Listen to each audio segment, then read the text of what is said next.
Hello, it's Teacher Kate, and welcome back to The Hound of the Baskervilles. We're getting ready to read Chapter 7. It's getting pretty spooky, and just remember that you can have more of a challenge just listening to the story without the text on my other channel, McSquiddly, but if you'd like to just read along, stay right here, grab some popcorn, and let's get started. Chapter 7, The Stapletons of Merripit House. The fresh beauty of the following morning did something to efface from our minds the grim and grey impression which had been left upon both of us by our first experience of Baskerville Hall. As Sir Henry and I sat at breakfast, the sunlight flooded in through the high, mullioned windows, throwing watery patches of color from the coats of arms which covered them. The dark paneling glowed like bronze in the golden rays, and it was hard to realize that this was indeed the chamber which had struck such a gloom into our souls upon the evening before. "I guess it is ourselves and not the house that we have to blame," said the baronet.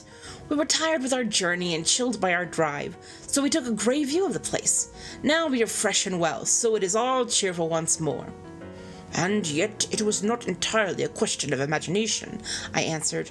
"Did you, for example, happen to hear someone, a woman I think, sobbing in the night?" "That is curious, for I did, when I was half asleep, fancy that I heard something of the sort. I waited quite a time, but there was no more of it, so I concluded that it was all a dream." "I heard it distinctly, and I am sure that it was really the sob of a woman." "We must ask about it right away." He rang the bell and asked Barrymore whether he could account for our experience. It seemed to me that the pallid features of the butler turned a shade paler still as he listened to the master's question. There are only two women in the house, Sir Henry," he answered, "and one is the scullery maid, who sleeps in the other wing. The other is my wife, and I can answer for it that the sound could not have come from her." And yet he lied as he said it, for it chanced that after breakfast I met Mrs. Barrymore in the long corridor with the sun full upon her face. She was a large, impassive, heavy-featured woman, with a stern-set expression of mouth, but her telltale eyes were red, and glanced at me from between swollen lids. It was she, then, who wept in the night, and if she did so, her husband must know it, yet he had taken the obvious risk of discovery in declaring that it was not so. Why had he done this, and why did she weep so bitterly? Already round this pale-faced, handsome, black-bearded man there was gathering an atmosphere of mystery and of gloom. It was he who had been the first to discover the body of Sir Charles, and we had only his word for all the circumstances which led up to the old man's death. Was it possible that it was Barrymore, after all, whom we had seen in the cab in Regent Street? The beard might well have been the same. The cabman had described a somewhat shorter man, but such an impression might easily have been erroneous. How could I settle the point forever?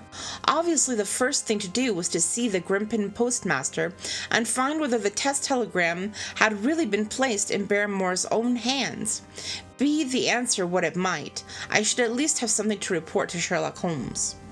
Sir Henry had numerous papers to examine after breakfast, so that the time was propitious for my excursion. It was a pleasant walk of 4 miles along the edge of the moor, leading me at last to a small grey hamlet, in which two larger buildings, which proved to be the inn and the house of Dr. Mortimer, stood high above the rest.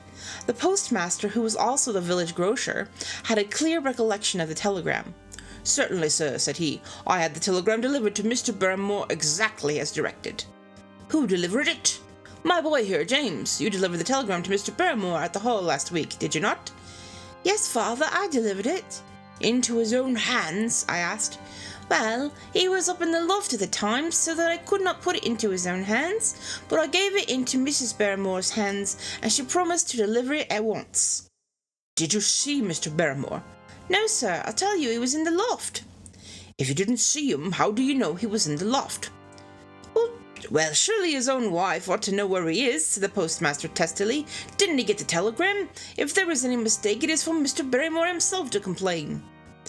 It seemed hopeless to pursue the inquiry any further, but it was clear that in spite of Holmes' ruse, we had no proof that Barrymore had not been in London at the time. Suppose that it were so. Suppose that the same man had been the last who had seen Sir Charles alive, and the first to dog the new heir when he returned to England. What then? Was he the agent of others, or had he some sinister design of his own? What interest could he have in persecuting the Baskerville family? I thought of the strange warning clipped out of the leading article of the Times. Was that his work, or was it possibly the doing of someone who was bent upon counteracting his schemes? The only conceivable motive was that which had been suggested by Sir Henry, that if the family could be scared away, a comfortable and permanent home would be secured for the Barrymores. But surely such an explanation as this would be quite inadequate to account for the deep and subtle scheming which seemed to be weaving an invisible net around the young baronet. Holmes himself had said that no more complex case had come to him in all the long series of his sensational investigations. I prayed as I walked back along the grey, lonely road that my friend might soon be freed from his preoccupations and be able to come down to take this heavy burden of responsibility from my shoulders.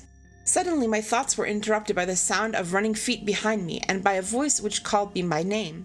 I turned, expecting to see Dr. Mortimer, but to my surprise it was a stranger who was pursuing me.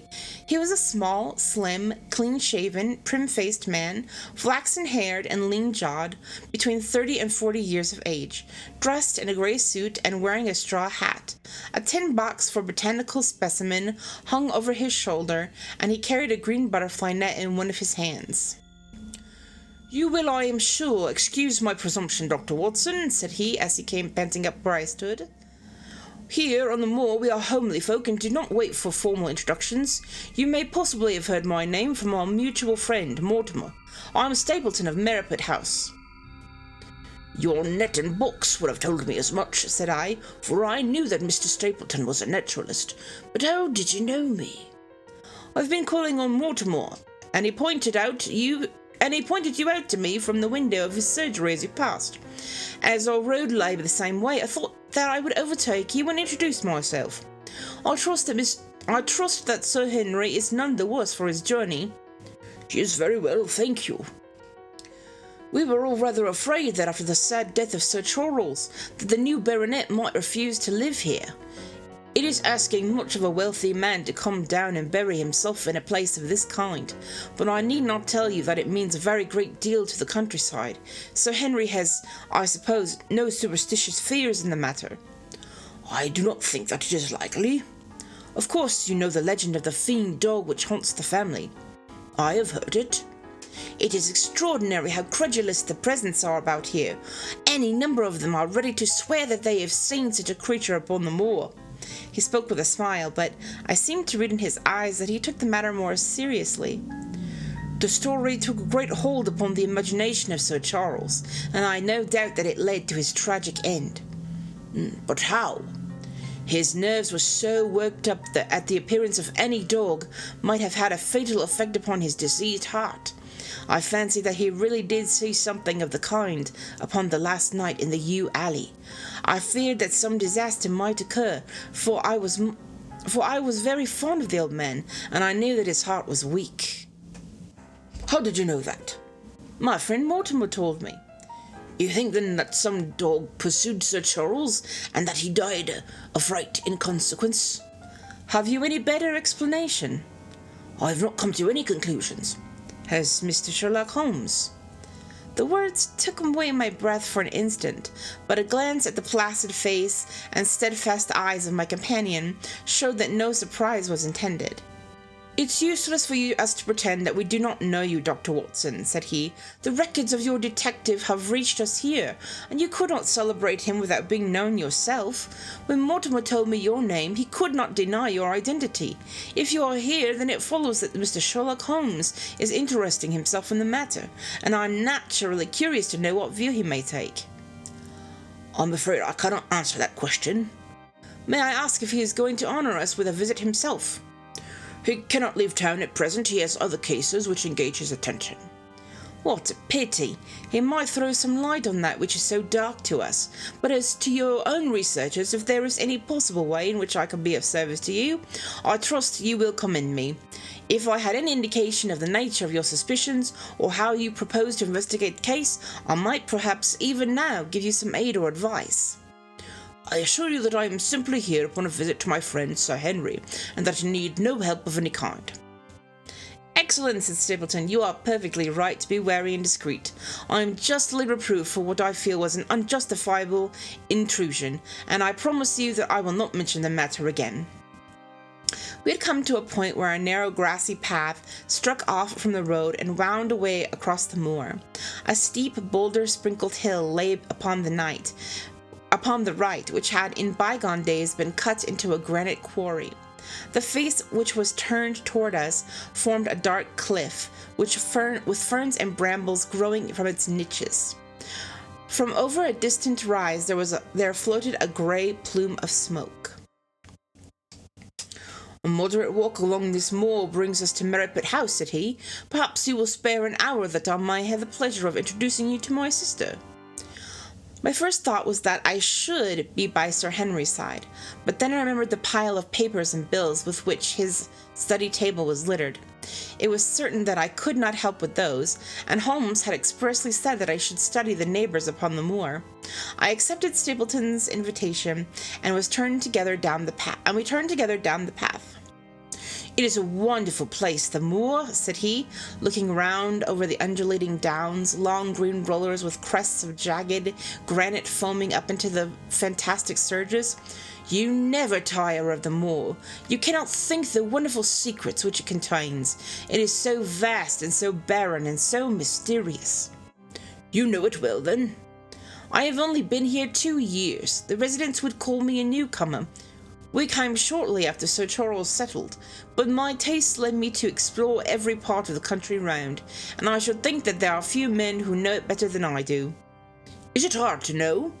Very hard. You see, for example, this great plain to the north here with the queer hills breaking out of it. Do you observe anything remarkable about it? It would be a rare place for a gallop. You would naturally think so, and the thought has cost several their lives before now. You notice these bright green spots scattered thickly over it. Yes, they seem more fertile than the rest. Stapleton laughed. That is the great Grimpen Mire, said he. A full step yonder means death to man or beast. Only yesterday I saw one of the moor ponies wander into it.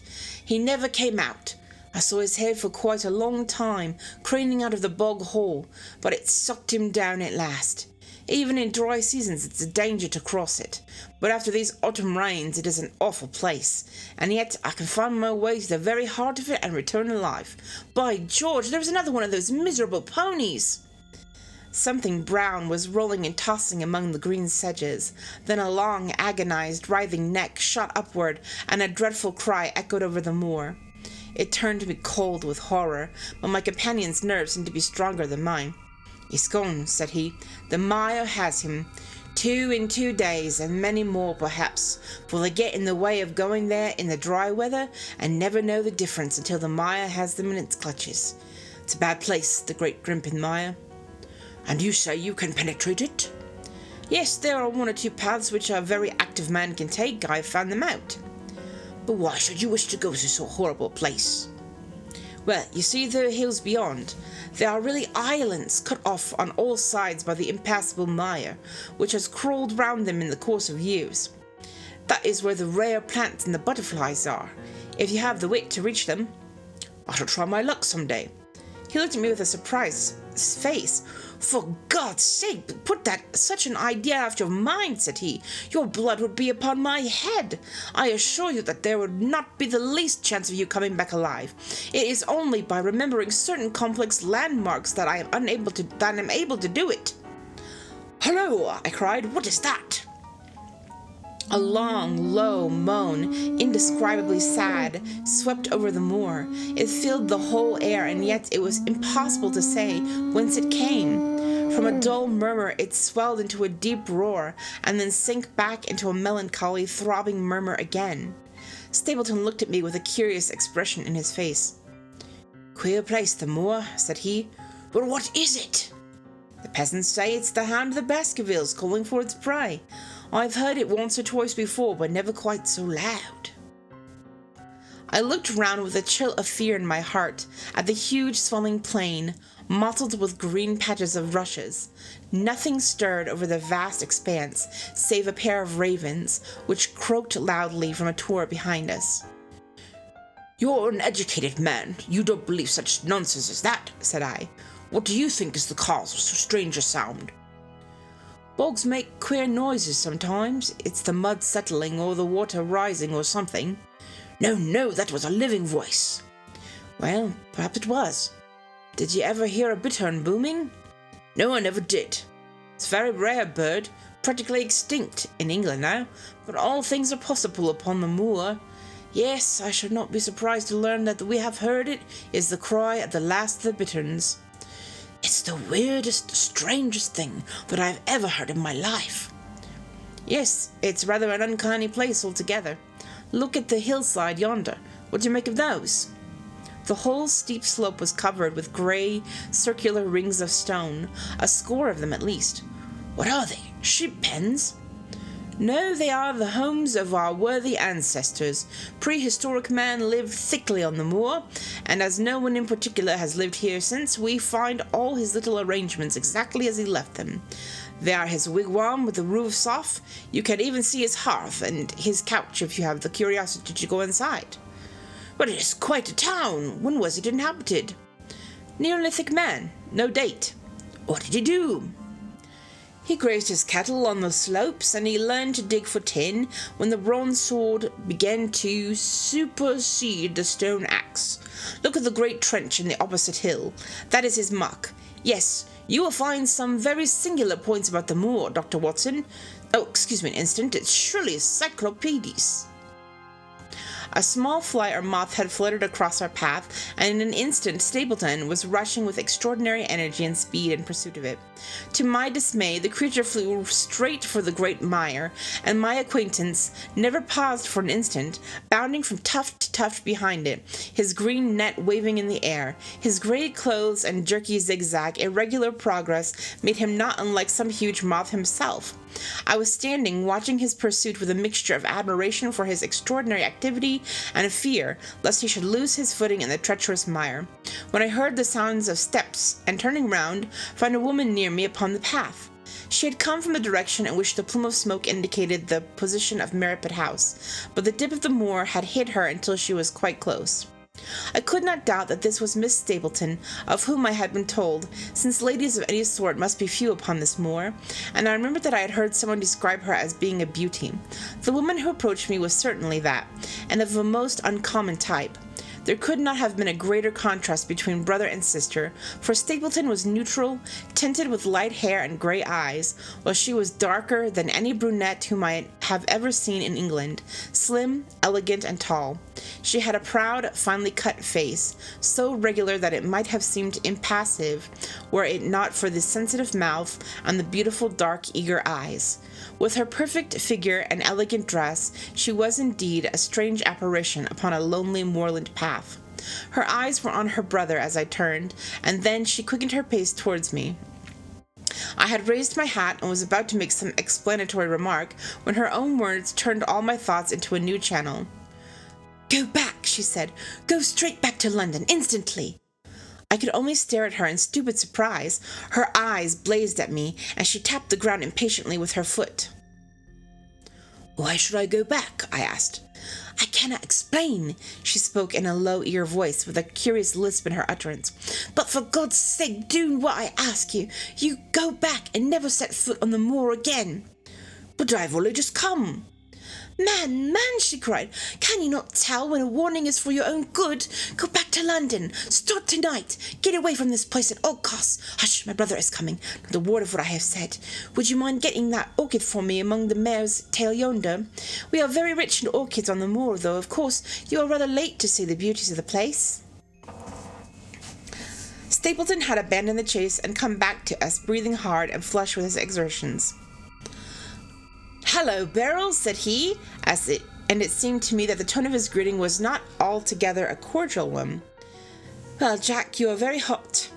Yes, I was chasing Cyclopedes. He's very rare and seldom found in late autumn.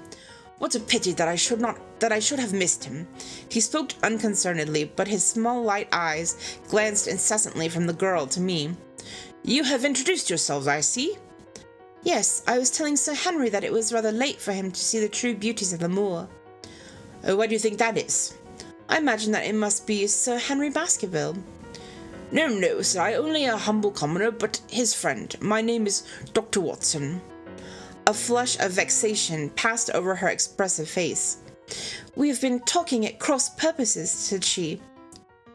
Why, you had not very much time for talk, her brother remarked with the same questioning eyes. I talked as if Dr. Watson were a resident instead of being merely a visitor, said she. It cannot much matter to him whether it is early or late for the orchids, but you will come on, will you not, and see Merripit House? A short walk brought us to it, a bleak moorland house, once the farm of some grazier in the old, prosperous days, but now put into repair and turned into a modern dwelling. An orchard surrounded it, but the trees, as is usual upon the moor, were stunted and nipped, and the effect of the whole place was mean and melancholy. We were admitted by a strange, wizened, rusty-coated old manservant, who seemed in keeping with the house. Inside, however, there were large rooms furnished with an elegance, in which I seemed to recognize the taste of the lady. As I looked from their windows at the interminable granite-flecked moor, rolling unbroken in the furthest horizon, I could not but marvel at what could have brought this highly educated man and this beautiful woman to live in such a place. Queer spot to choose, is it not? Said he, as if in answer to my thought. And yet we managed to make ourselves fairly happy, do we not, Beryl? Quite happy, said she, but there was no ring of conviction in her words. I had a school, said Stapleton. It was the North Country. The work to a man of my temperament was mechanical and uninteresting, but the privilege of living with youth, of helping to mould those young minds, and of impressing them with one's own character and ideals was very dear to me. However, the fates were against us. A serious epidemic broke out in the school, and 3 of the boys died. It never recovered from the blow, and much of my capital was irretrievably swallowed up. And yet, if it were not for the loss of the charming and companionship of the boys, I could rejoice over my own misfortune, for, with my strong taste for botany and zoology, I find an unlimited field of work here, and my sister is as devoted to nature as I am. All of this, Dr. Watson, has been brought upon your head by your excursion, as you surveyed the moor out of our window.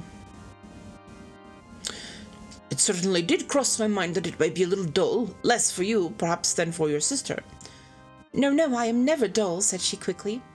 We have books, we have our studies, we have interesting neighbours. Dr. Mortimer is a learned man in his own line. Poor Sir Charles was also an admirable companion. We knew him well, and we miss him more than I can tell. Do you think that I should intrude if I were to call this afternoon and make the acquaintance of Sir Henry?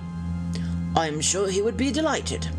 Then perhaps you would mention that I propose to do so.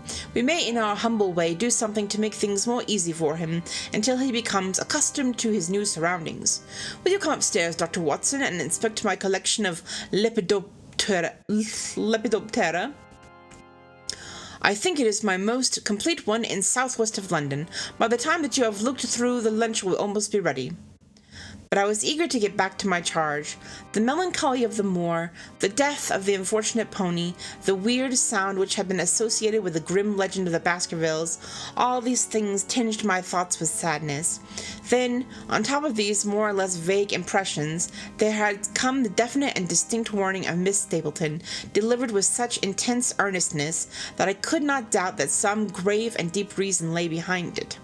I resisted all pressure to stay for lunch, and I set off at once upon my return journey, taking the grass-grown path by which we had come. It seems, however, that there must have been some shortcut for those who knew it, for before I had reached the road, I was astounded to see Miss Stapleton sitting upon a rock by the side of the track. Her face was beautifully flushed with her exertions, and she held her hand to her side. I have run all this way in order to cut you off, Dr. Watson, said she. I had not even time to put on my hat.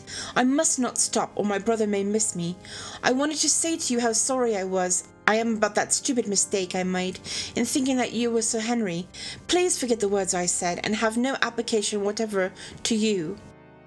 Well, I can't forget them, Miss Stapleton, said I. I am Sir Henry's friend, and his welfare is a very close concern of mine. Tell me, why is it that you are so eager that Sir Henry should return to London? A woman's whim, Dr. Watson. When you know me better, you will understand that I cannot always give reasons for what I say or do. No, I remember the thrill in your voice. I remember the look in your eyes. Please be frank with me, Miss Stapleton. For ever I have been here. I have been conscious of shadows all around me.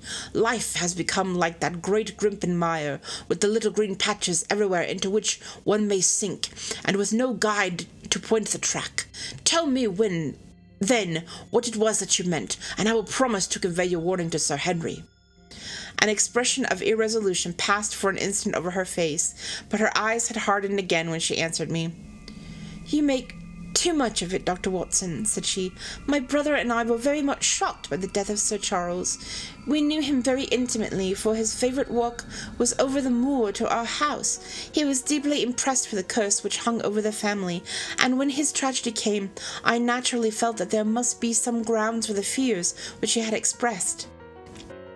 I was distressed, therefore, when another member of the family came down to live here, and I felt that he should be warned of the danger which he will run. That was all which I intended to convey. But what is the danger? You know the story of the Hound. I do not believe such nonsense. But I do. If you have any influence with Sir Henry, take him away from a place which has always been fatal to his family.